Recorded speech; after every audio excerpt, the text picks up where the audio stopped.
ఫ్రాంచైజీల cricket అయిన IPL ఆది నుంచే ఫ్యాన్స్కి చేరువైంది.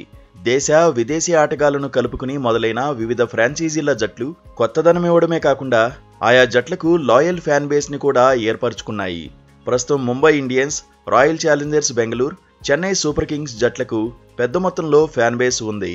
ఐపీఎల్ మొదలైందంటే ఆయా ఫ్యాన్స్ హడావుడి మామూలుగా ఉండదు. ఈ క్రేజ్కి కారణం ఆ జట్లలోని స్టార్ ఆటగాళ్లే. తమ అభిమాన ఆటగాడు ఉన్న జట్టు ఖచ్చితంగా వారి ఫేవరెట్గా మారుతుంది. రోహిత్ ఫ్యాన్స్ ఎంఐని ఆదరించడం, కోహ్లీ ఫ్యాన్స్ ఆర్సీబీని ఆదరించడం, ధోనీ ఫ్యాన్స్ సిఎస్కేని ఆదరించడం దీనికి సాక్ష్యం. అయితే ఏటా వేలవని, మెగా వేలవని నిర్వహించే ఈ ఐపీఎల్లో ఒకే జట్టుని సుదీర్ఘకాలం అంటిపెట్టుకుని ఉండడం అనేది సాధారణ విషయం కాదు. తోటి ఆటగాళ్లు ఇతర జట్లకు మారుతున్నా కొందరు ఆటగాళ్లు మాత్రం ఇప్పటికీ అదే జట్లలో కొనసాగుతున్నారు. దానికి బెస్ట్ ఎగ్జాంపుల్ విరాట్ కోహ్లీ. వేలాలు వస్తూ పోతూ ఉన్నా అతడు మాత్రం ఆర్సీబీలోనే కొనసాగుతున్నాడు. అయితే మెగా వేలం రానున్న నేపథ్యంలో కోహ్లీ టీం మారుతాడా అనే ప్రశ్నలు తలెత్తుతున్నాయి. దీనిపై ప్రముఖ కామెంటేటర్ ఆకాష్ చోప్రా తన అభిప్రాయాన్ని వెలిబుచ్చాడు. ఇప్పటివరకు ఐపీఎల్లో ఎన్ని ఆఫర్లు వచ్చినా రాయల్ ఛాలెంజర్స్ బెంగళూరు జట్టును కోహ్లీ వీడలేదని ప్రముఖ కామెంటేటర్ ఆకాష్ చోప్రా గుర్తు చేశాడు.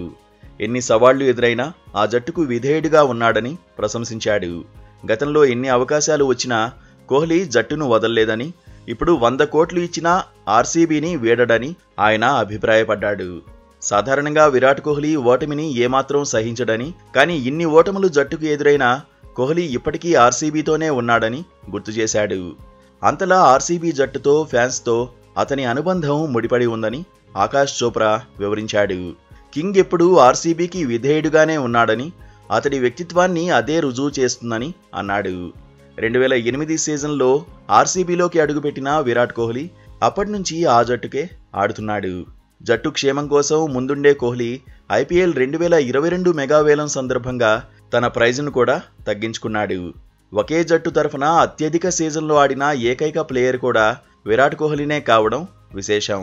మరోవైపు ఇప్పటికే team India captain Rohit Sharma, star pacer Jasprit Bumrah, Suryakumar Yadav Mumbai Indians జట్టును వీడుతున్నారని, ఈ ముగ్గురు కెప్టెన్సీ అవకాశాల కోసం ఇతర జట్లలోకి వెళ్లేందుకు సిద్ధంగా ఉన్నారని నేషనల్ మీడియాలో కథనాలు వస్తున్నాయి. Lucknow super giants, Delhi Capitals, Punjab Kings వంటి ఫ్రాంచైజీలు రోహిత్ శర్మ కోసం 50 కోట్ల రూపాయల ప్రైజ్ మనీ సిద్ధం చేసుకున్నాయని, అతను వేలంలోకి వస్తే ఆల్ టైమ్ రికార్డు ధర పలుకుతాడని క్రికెట్ విశ్లేషకులు అంటున్నారు.